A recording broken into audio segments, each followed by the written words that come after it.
Good morning mga kalaypoy. Pupuntahan natin yung Ligawasan. Magbumotor lang tayo. So ipapakita namin yung daan papuntang Ligawasan. All the way sa may Kaularan na. Nakakarating yung motor doon. So let's see. Magbibideo lang kami. No? Sinubukan kasi natin mag-live. Hindi maganda yung live. So magbibideo tayo. So samahan nyo kami. Tara!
Medyo mahirap ang hindaan pero chokes lang para sa inyo. Dapat ata pang trail na motor dito dapat eh.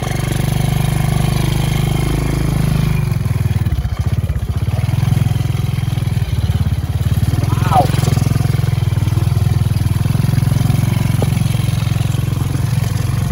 Yun, nandito na tayo sa may Kaularan.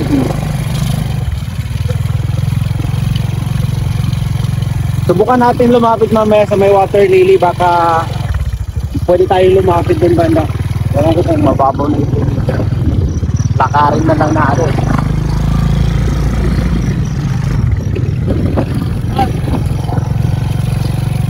Jangan pita. Bentar, ako man eh. So tara mga kalaypoy, puntahan iuna natin yung water lily na nandito sa may ano. Papakita natin yung ganda ng bulaklak ng water lily natin dito. Kulay pink dati, kulay white yan. White na may pagka-yellowish. Pero no, through time nagbago yung kulay ng ng water lily natin. Naging na siya ngayon, naging pink na lang, no. Oh! Hey, tingnan natin si Papa. Dami nilang nakuha. Hoy! Dar! Pasugat ang gar. Mga boy, hinga papajugat. O, tignan nyo nakuha nila Papa. Dami nila. Baka may gusto kong i-shout out, boss. Ang dami nila nakuha. Ito ba? Ito, artista to dito eh. Artista. Kinamatagi nakuha nila tilapia. Dami nila nakuha oh. Saan ang nakuha namin dito sa Ligawasan? Sasama naman kami sa minsan sama kami. Sama? Oo, para makita natin yung paghuli ng isda. Gusto niyo bukas na lang. Ay, sumama kayo. Kita mo rin katagalang ang gating ka. Kaya si Papa. Agad niya sa amin. Tara. Mababaw lang naman. Yung putik. Go!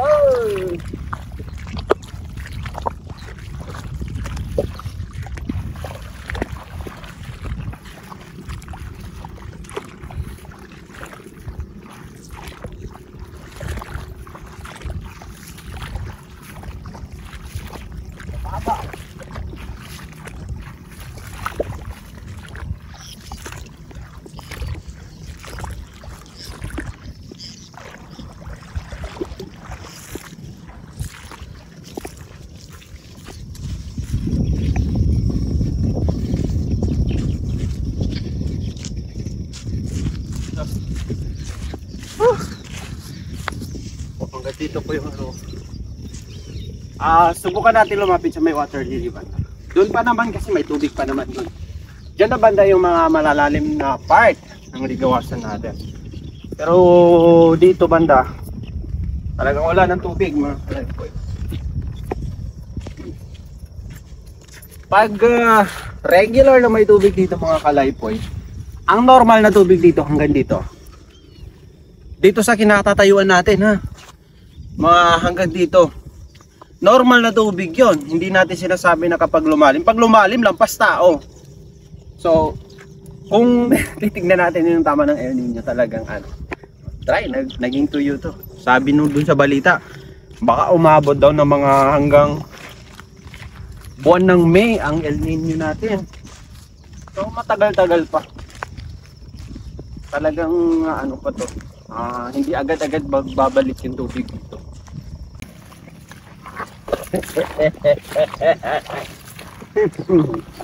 Wow!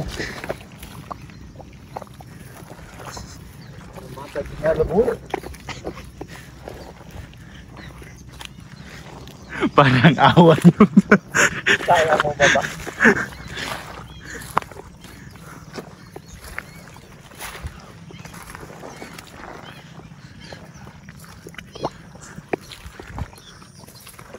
Di magkakasama stabilize na okay?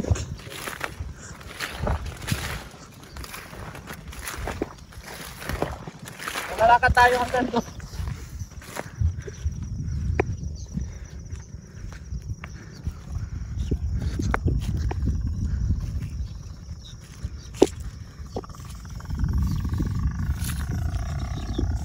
Tapos mamaya maghahanap tayo ng papait. Yung tumutubo dito na ginagawang ano, parang ginugulay. Baka makakita tayo dyan banda. Hanap tayo mamaya. Pakita namin yung itsura ng papait.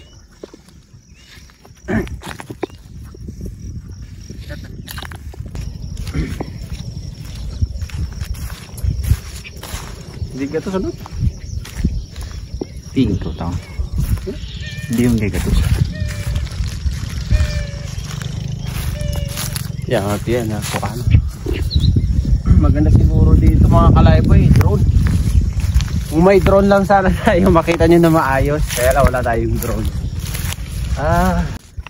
Cellphone lang yung gamit namin. Hindi ganun ka-quality talaga yung maibibigay namin na view ng Ligawasan Mars.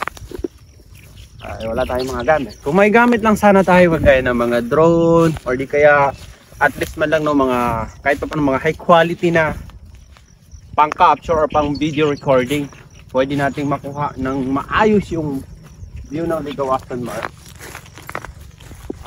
Pero thankful na rin tayo kahit paano na ibibigay namin sa inyo yung gamit na yung cellphone namin. Medyo bugbog na yung cellphone.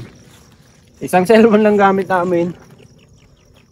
Talagang ano na overuse na namin, pero sige lang. Tingnan nyo. Kung naninag nyo yung pink na yan, water lily yan mga kalay-poy. Water lily. Hanggang doon sa may mga ano talagang water lily lang yan nandyan. Wow.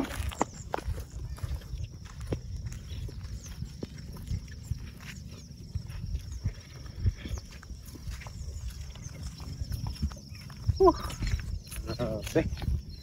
Tignan nyo yung ano. Wala nang tubig. Tuyo na. Namatay na yung mga water lily natin dito. Nagtatanong si boss, makain ba daw yung bunga ng water lily? Nakakain yun mga kalay-poy. Mahirap bunutin. Yung bunga niya parang ano, hindi ko ma-explain yung klase ng bunga niya. Pero during the time na ano, na talagang naghirap ang mga tao dito, siguro mga time ng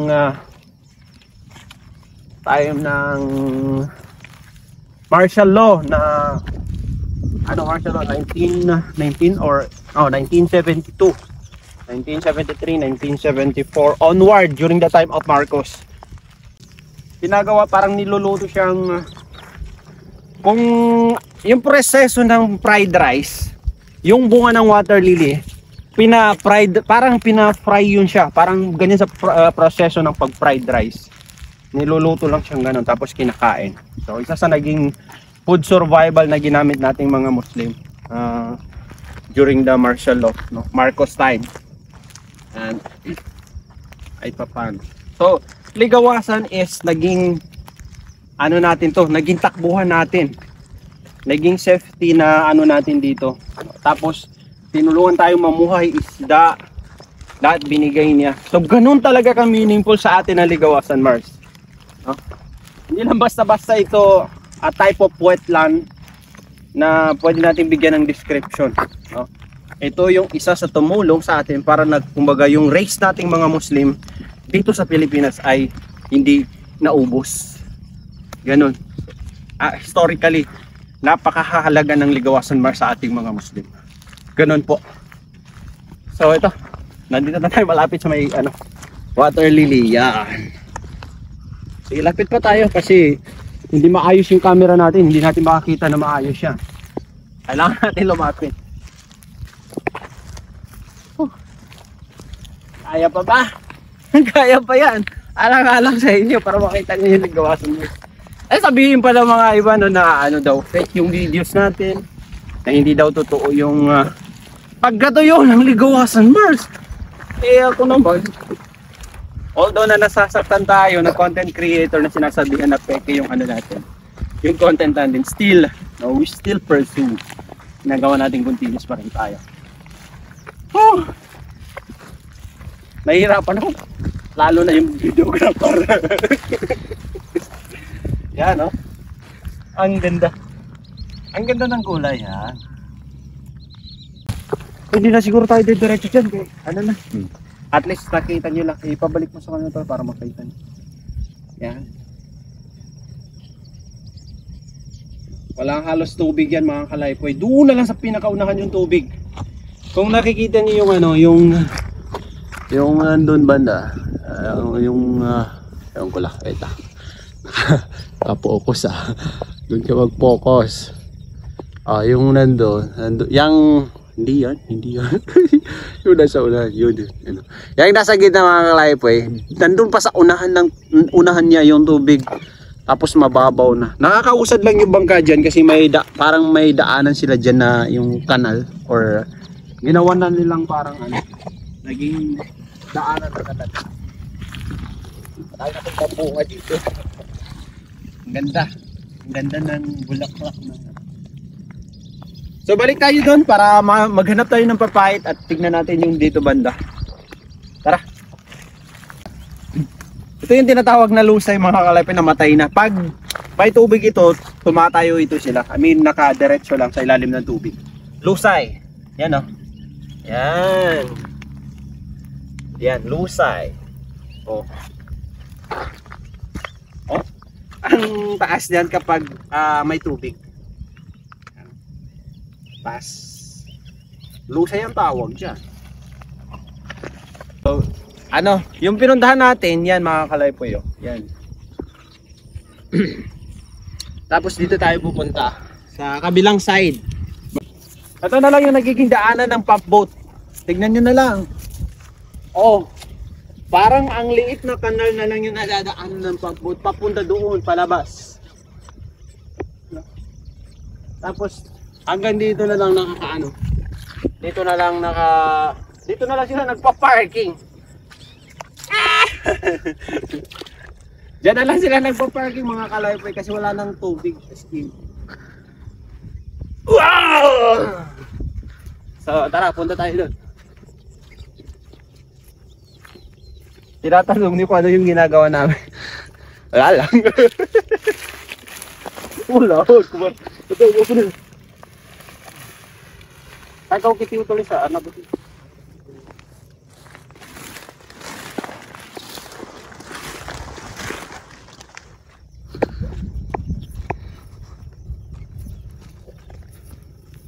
Etong damo na to, tumubo na to. Right after mawala ang tubig, tumubo to, panibagong damo to. Hindi naman talaga pantubig ang damong to, tumubo lang siya. Kasi nawala na ng tubig. More than 2 months na kasing walang tubig dito mga ka-Lifebuoy. Kagyan ay paano ka dad? Ha? Paano ka? Oh, you know, ibon. May nagtatanong sa akin last time kung malaki daw na ibon, may nakita siya malaking ibon kung meron daw dito sa Ligawasan. Bagok yun mga ka-Lifebuoy. Yung malaking brown na yan, ang dami yan dito. Yun. Yung lumipad. Ganun yung tinatanong ni boss sa comment. Kung yan lang, pag-uusapan natin ng ibon dito sa Ligawasan, Mars. Napakadami yan dito mga ka-Lifebuoy. Oh, tignan mo yung nagsitakbuhan na nandun, oh. Oh, ang dami nila, oh. Yan. Oh, ito pa. Pero protected yung ibon natin dito mga ka-Lifebuoy. Bawal huliin. No? Ano to? Ang tawag dito. Parang preservations ng mga bird species. 220,000 hectares. Yun. Ganun kalawak ang Ligawasan, Mars. Yan. So, ang daming nagtatanong sa akin sa comment. Sir, ka-Lifebuoy PH, saan na pumunta yung buhaya? Nagtatanong sila sa pumunta yung buhaya. So, kung tinatanong niyo kung saan pumunta yung buhaya, dito na. De joke lang. Biro lang. Hindi yan. Yung buhaya natin mga ka-Lifebuoy, although may buhaya naman dito, pero wala parang natatandaan ko, wala tayong incident na kinagat ng buhaya dito. Kasi, as we believe as a Muslim, naniniwala kami sa sinasabing mga supernatural na kung saan yung mga buhaya natin, wild buhaya natin dito sa may Ligawasan, Mars is something na kumbaga may mga nagpo-protect din sa kanila. So hindi mo basta-basta yan makikita yung mga buhaya na yan. Makikita mo lang yung mga buhaya na yan kapag yung personality mo ng tao is parang hindi siya desirable na parang hindi ka magandang pag-uugali, then probably mai-encounter mo yung mga yan sila. Pero mga tao lang, mga normal na tao dito, although na may buhaya dito, nasa malalalim na part at hindi basta nagko-confront ng mga tao, no? Kapag wala ka naman ginagawang masama. Nandito na lang sa malalim na part, may tinatawag tayong lawas or river dyan sa may dito sa gitna ng Ligawasan, Mars, na tinatawag nating lawas ng Baybay or basta Baybay, no? Ang pronunciation sa amin, Losa Baybay, no? Baybay. Yun yung pinakamalalim na part na river dito sa may Ligawasan, Mars. Kahit totally dry na ang Ligawasan, Mars, yung ilog na yun nananatiling may tubig, no? Even during 1993 to 94 na kung saan nagkaroon ng complete dryness ng Ligawasan, Mars, mga ka-Lifebuoy, dito manggagaling ka ng General SKP, pwede ka na lang maglakad papuntang Pikit, papuntang Malang. True, dadaan ka sa Ligawasan, Mars, mga ka-Lifebuoy, nakachinelas ka or nakasapatos ka. Ganun ka kompletong natuyo ang Ligawasan during the 1993-1994. At dito mga ka-Lifebuoy, sa kinatatayuan natin, dito na yung mga kubota. Ang kubota kasi naghahakot ng mga mais at saka pakwan na tinanim ng tao dito sa may Ligawasan, Mars. May nag-comment doon, sir, hindi totoo daw na bumababaw ang Ligawasan, Mars kasi naka-duty daw siya dito. At hindi daw totoo, fake daw yung mga sinasabi ko at mga ano ko. Sabi ko, yung tao na yun nakapunta lang yun dito ng konting time. Short period of time, while tayo since birth, even our ancestors are living here in Ligawasan, Mars. So we know better than them. Alam natin yung totoong anong mga sitwasyon nangyayari dito sa Ligawasan, Mars. So it's okay lang, no? Let them be. Hayaan na lang natin sila. Yan. It's a few information sa pwede kong i-relay at saka i-impart sa inyo na knowledge at saka knowledge about Ligawasan, Mars. Yan. So, let's see. So, hanap tayo dyan. So, ito yung sinasabi naming papait dito sa may Ligawasan na tumutubo. Yan. Ito. Ito mga ka-Lifebuoy, oh. Ginugulay ito sa amin. Mapait nga lang siya kasi nga papait, no? Mapait siya pero ginugulay siya. Yan. Ginigisa. Tapos masarap lagyan ng bagoong. Gigisa mo, lalagyan mo ng bagoong. Ang sarap-sarap nito mga ka-Lifebuoy. Konti pa lang yung tumutubo dito ngayon kasi more than 2 months pa lang naman yung pagkawala ng tubig.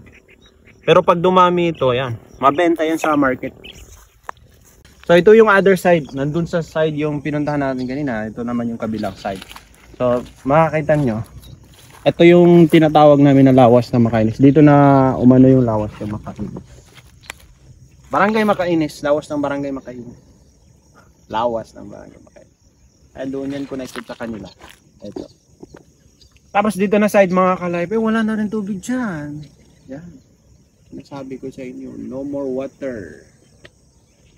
Ano lang, nasa mga river na lang yung may tubig-tubig. So, ito. Doon tayo pumunta kanina, malayo. Tapos dito wala din tubig masyado.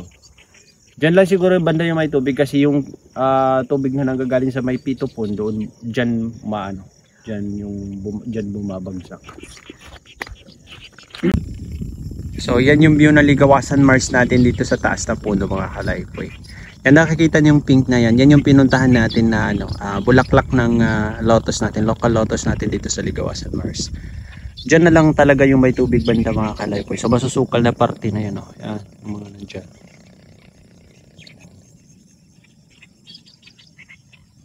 So umakyat ako dito sa puno para makita nyo yung view dito sa taas. Napakaganda kasi. Yan. Yun. Sobrang ganda.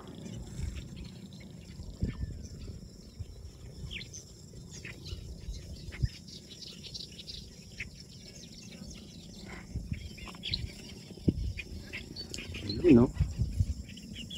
So, enjoy nyo po yung view. Nasa baba si Utol kasama ko. Ako lang umakyat. Yan, no? Ganda. Yun ang botol. Benginin ka? Bengin ka naman. Dako na papeta sani. Ay so nana pero ay papeta dato kalimpangan. Oh? Yan. So ano po, maraming salamat mga kalaypoy. Pauwi na rin kami, diyan na kami dadaan. Diyan kasi yung daan. Nandun din yung motor doon sa mga negosyo yun ng isda. Bumibili sila ng isda doon sa mga natin fishers na yun. Maraming salamat po mga kalaypoy. Sana po huwag niyong kalimutang mag-iwan ng like, mag-comment dahil napakalaking tulong na po talaga din sa amin. Subscribe to our YouTube channel sa YouTube at saka follow us here po sa Facebook. Maraming salamat po mga kalaypoy. Assalamualaikum. Paalam.